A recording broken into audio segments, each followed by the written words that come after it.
भगवान की आंखों में आंसू। एक गांव में एक निर्धन जुलाहा दंपत्ति रहता था। जुलाहे का नाम था माधव और उसकी पत्नी का नाम था कांता। वे बहुत परिश्रमी थे। वे उसी में संतुष्ट रहते और एक टूटी फूटी झोपड़ी में रहकर अपना जीवन व्यतीत कर रहे थे। वे बहुत संतोषी स्वभाव के थे। वह दोनों भगवान श्री कृष्ण के अनन्य भक्त थे। दिन भर के परिश्रम के बाद जो भी समय मिलता उसे वे दोनों भगवान के भजन कीर्तन में बिता देते। माधव के पास एक तानपुरा और एक खड़ताल थी। जब वह दोनों मिलकर भजन गाते तो कृष्णा तानपुरा बजाता और उसकी पत्नी खड़ताल। फिर तो दोनों भगवान के भजन में ऐसा डूब जाते कि उनको अपनी भूख प्यास की चिंता भी नहीं रहती। उन्होंने अपनी दीनहीन अवस्था के लिए कभी भगवान को कोई उलाहना नहीं दिया और अपने इसी जीवन में प्रसन्न थे। लेकिन एक दुहक उनको सदा सताता रहता कि उनके कोई संतान नहीं थी। इसको लेकर वह सदा चिंतित रहा करते थे। चिंता तो थी, फिर भी दोनों सदा भगवान की भक्ति में मगन रहते। इसको भी उन्होंने भगवान की लीला समझकर स्वीकार कर लिया और निष्काम भाव से श्री कृष्ण भक्ति लीन रहे। जब उनकी आयु अधिक होने लगी तो एक दिन लीला ने सुंदर से कहा कि हमारी कोई संतान नहीं है। कहते हैं कि संतान के बिना मुक्ति प्राप्त नहीं होती। अब हमारी आयु भी अधिक हो चली है, ना जाने कब बुलावा आ जाए। मरने के बाद हमारी चिता को अग्नि कौन देगा, कौन हमारे लिए तर्पण आदि कार्य करेगा, कैसे हमारी मुक्ति होगी। माधव बोला, तू क्यों चिंता करती है? ठाकुर जी है ना, वही सब देखेंगे। माधव ने यह बात कह तो दी, किंतु वह भी चिंता में डूब गया। तभी उसके मन में एक विचार आया। वह नगर में गया और श्री कृष्ण के बाल रूप की एक मूर्ति ले आया। घर आकर बोला, अब तुझे चिंता करने की कोई आवश्यकता नहीं है। मैं यह बाल गोपाल लेकर आया हूँ। अब से यही हमारे पुत्र हैं। अगर हम संतानहीन हैं, तो यह भी इन्हीं की इच्छा है। हम इनको ही अपने पुत्र की समान प्रेम करेंगे। यही हमारे पुत्र का दायित्व पूर्ण करेंगे, माधव बोला। माधव की यह बात सुनकर कांता अत्यंत प्रसन्न हुई। उसने बाल गोपाल को लेकर अपने हृदय से लगा लिया और बोली, आप बिल्कुल ठीक कह रहे हैं। आज से यही हमारा लाला है।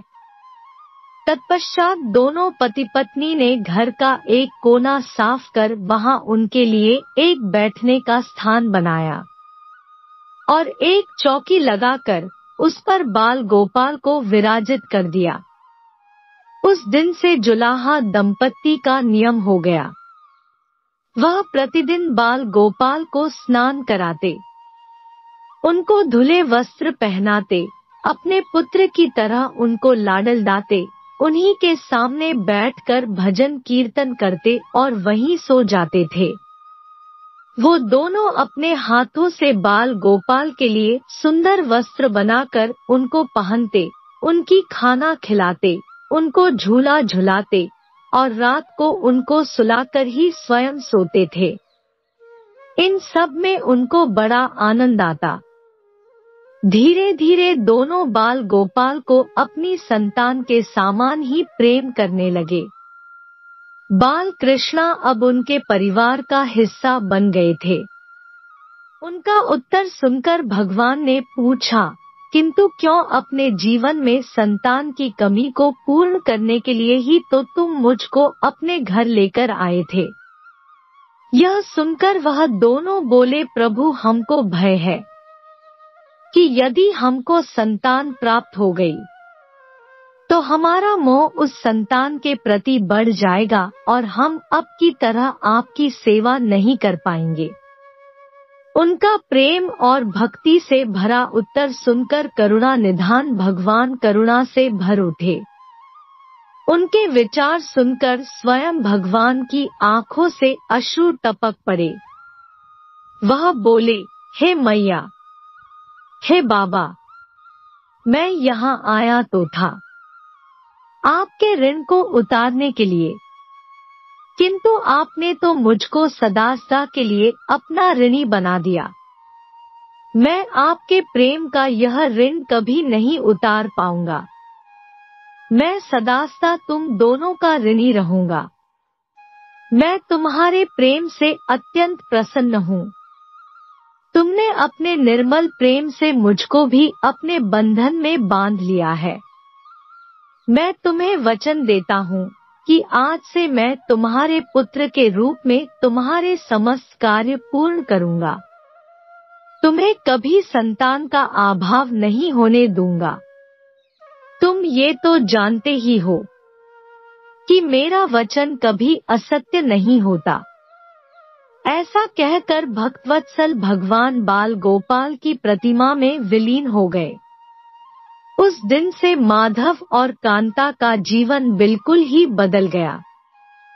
उन्होंने सारा काम धंधा छोड़ दिया और सारा दिन बाल गोपाल के भजन कीर्तन और उनकी सेवा में व्यतीत करने लगे। भजन करते हुए उनको न भूख सताती न प्यास लगती थी। उन्होंने सभी प्रकार की इच्छाओं का पूर्ण रूप से त्याग कर दिया।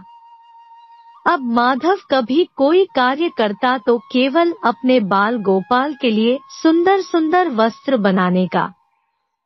उनके सामने जब भी कोई परेशानी आती बाल गोपाल ही एक बालक के रूप में उपस्थित हो जाते और उनके समस्त कार्य पूर्ण कर देते।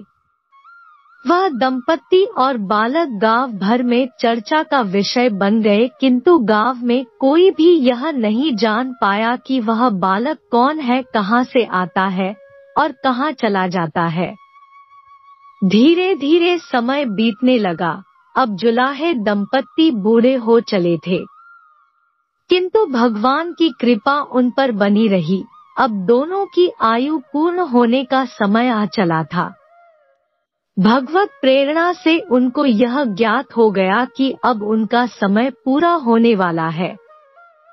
इसी के चलते एक दिन दोनों ने भगवान को पुकारा।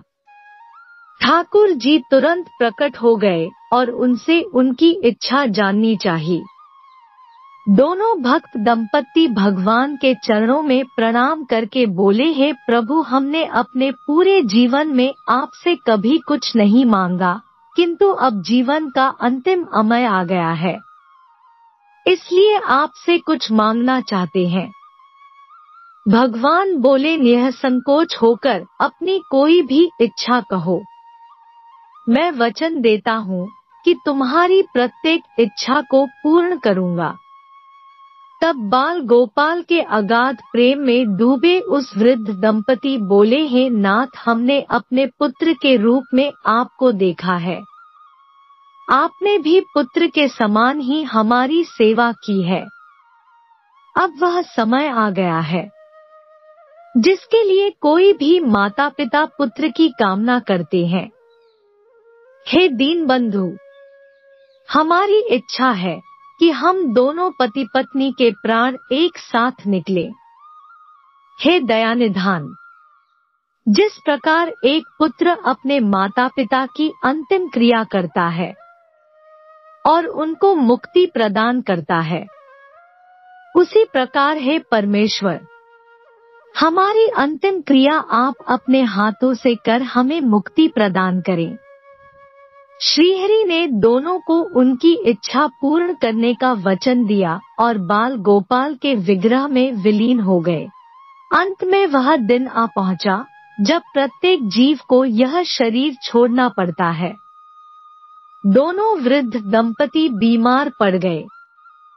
उन दोनों की भक्ति की चर्चा गांव भर में थी, इसलिए गांव के लोग उनका हाल जानने उनकी झोपड़ी के पास आ गए, किंतु उन दोनों का ध्यान तो श्रीहरि में रम चुका था।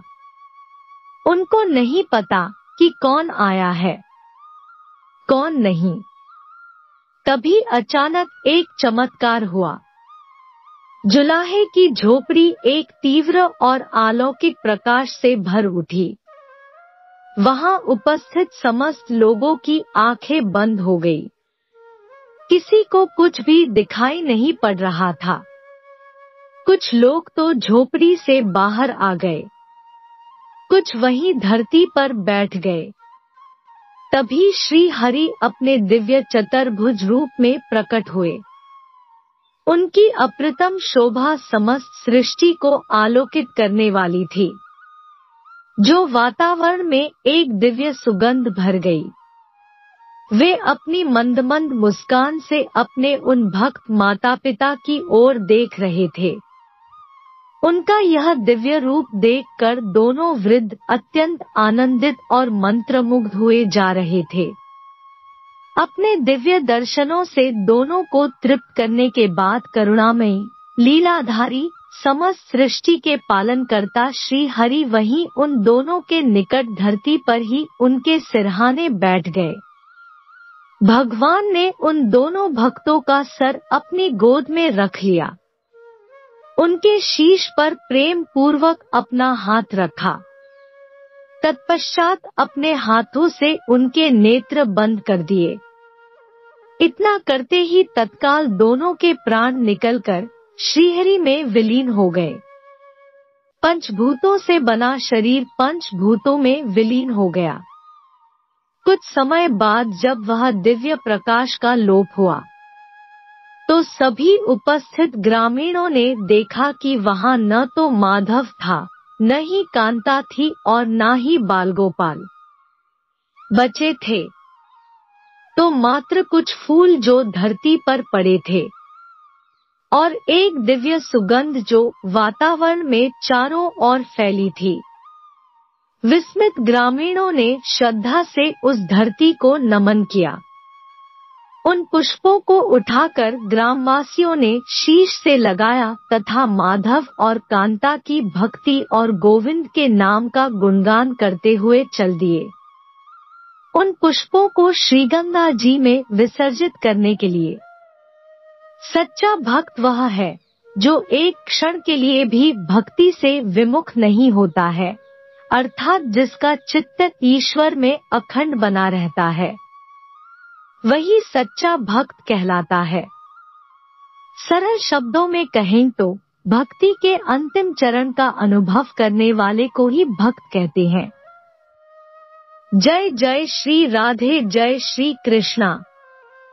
दोस्तों, वीडियो पसंद आया तो वीडियो को लाइक और शेयर करें और ऐसे ही वीडियो देखने के लिए हमारे चैनल को जरूर से जरूर सब्सक्राइब करें।